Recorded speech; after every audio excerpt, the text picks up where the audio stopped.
안녕하세요. 배재대학교 한국시베리아센터의 김자영입니다. 북극 영상정보 채널 3화 시작하겠습니다. 첫 번째 기사입니다. 북극 기후 모니터링을 위한 러시아 최초의 인공위성.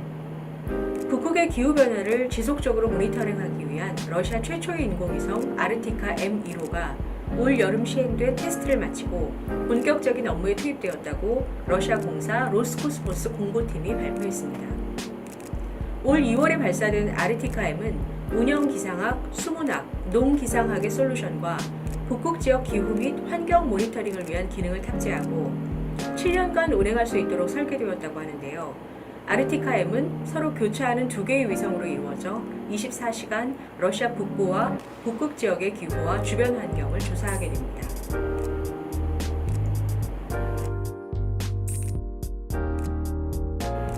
인도는 북극에서 러시아의 새로운 파트너가 될 것인가?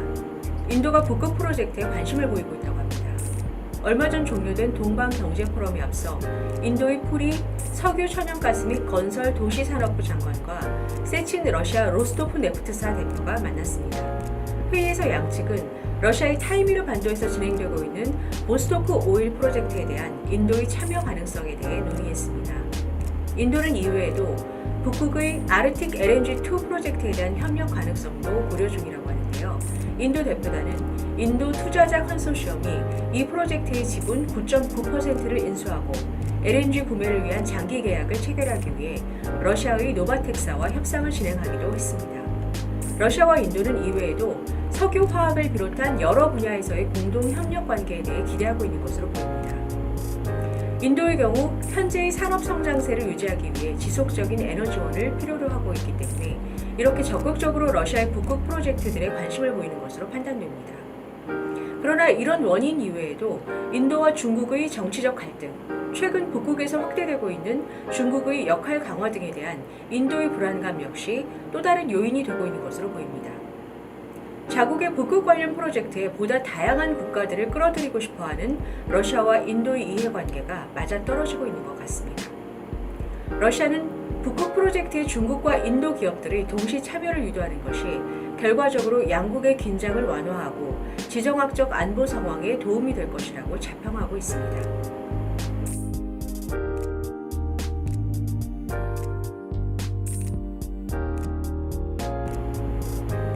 세 번째 기사입니다. 러시아와 일본의 풍력 디젤 복합단지 프로젝트. 러시아 야쿠티아 지역에 관한 소식입니다. 야쿠티아 지역은 사하공화국으로 불리기도 하는데 이 야쿠티아의 최북단에 북극해 항구 마을인 틱시가 있습니다. 이 틱시 마을에 위치한 풍력 디젤 복합단지 프로젝트의 확대를 위해 야쿠티아 정부가 북극의 또 다른 지역을 물색하고 있다고 합니다. 러시아의 타스 통신에 따르면 야쿠티아에서 수년간 여러 프로젝트를 진행해온 일본 기업이 동 프로젝트의 확장에 관심을 표하고 있다고 가브리엘 키릴린 야쿠티아 공화국 외무부 장관이 동방경제포럼에서 발표했습니다.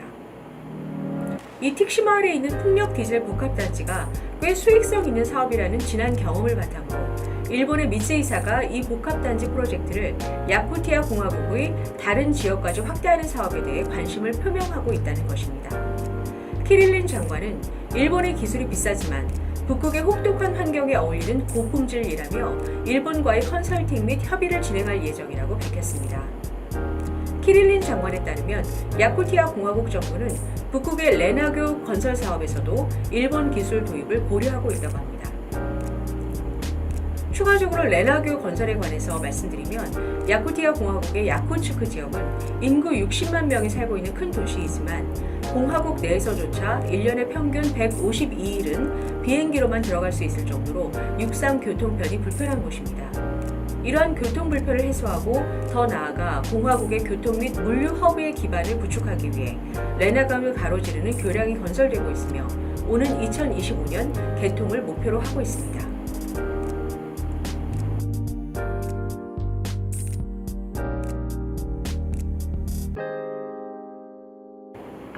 네 번째 기사입니다. 북극의 신도시 건설 계획.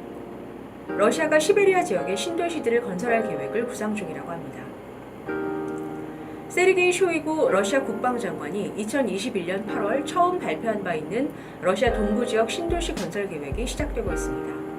지난 9월 6일 쇼이구 장관이 시베리아에 건설될 신도시들에 대해 언급했는데요. 쇼이구 장관의 발표에 따르면 이르쿠츠크의 브라츠크와 크라스노야르스크 사이에 구리와 전기공학, 알루미늄 가공을 위한 고부가가치 제품으로 특화된 2개의 산업 중심지가 건설될 수 있다고 합니다. 그 외에 남부 시베리아와 칸스크 지역, 레소시비르스크 지역의 점결탄과 플라스틱 석탄 화학 생산품, 산림과 건설 자재 클러스터가 형성될 수 있습니다. 9월 4일에 끝난 동방경제포럼에서 블라디보스톡에서 30km 떨어진 곳에 신도시를 건설하기 위한 협정이 체결된 바 있습니다.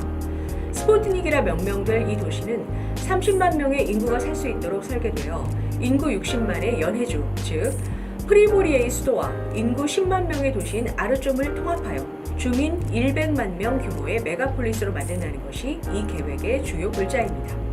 이 거대 규모의 프로젝트를 실행하는데 러시아 연방 및 지방 정부 기관들과 극동 및 북극 개발공사 등이 참여하게 됩니다.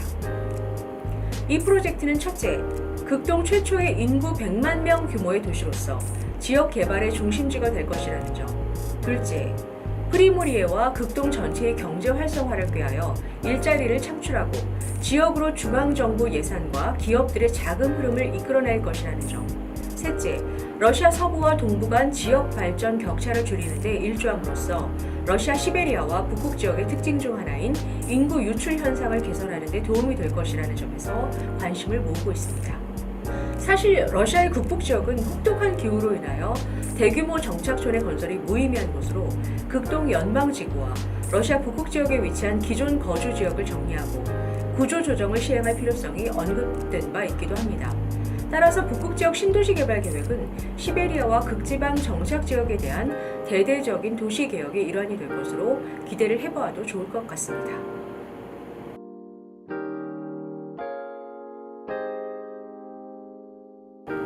자, 5번째, 마지막 기사입니다. 포스트 코로나 시대 기후변화가 가져온 또 다른 두려움, 모기. 러시아인들은 이번 가을에 기후변화의 무서운 결과를 온몸으로 느끼고 있다고 합니다. 시베리아 북극권 주민들에게 익숙하지 않은 지속적인 더위는 남쪽 지역의 전염병 보균 모기떼가 북쪽 지역까지 날아오게 만들었습니다.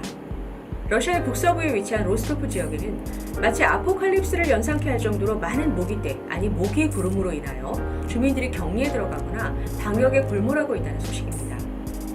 기후변화로 인한 기온 상승 문제가 인간과 동물에게 질병을 옮기는 해충의 전통적인 발생 지역을 지구의 북반구까지 확장하고 있는 것입니다.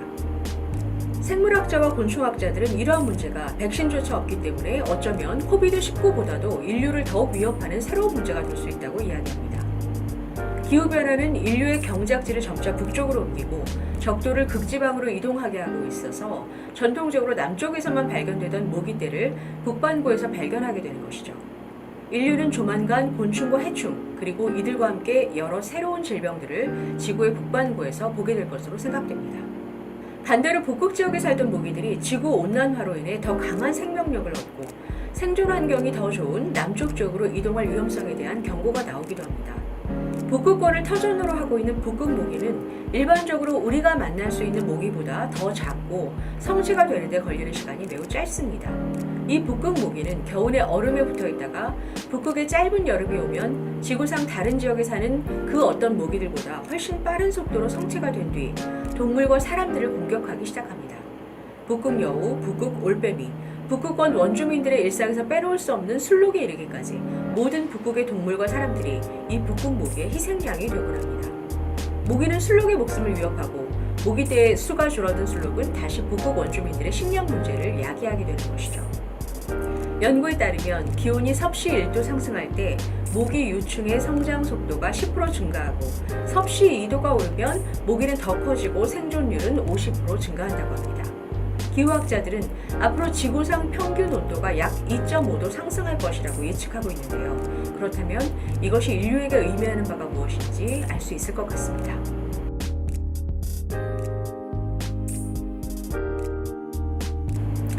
이상으로 북극 영상 정보 채널 지금 북극은 3화 마치겠습니다. 감사합니다.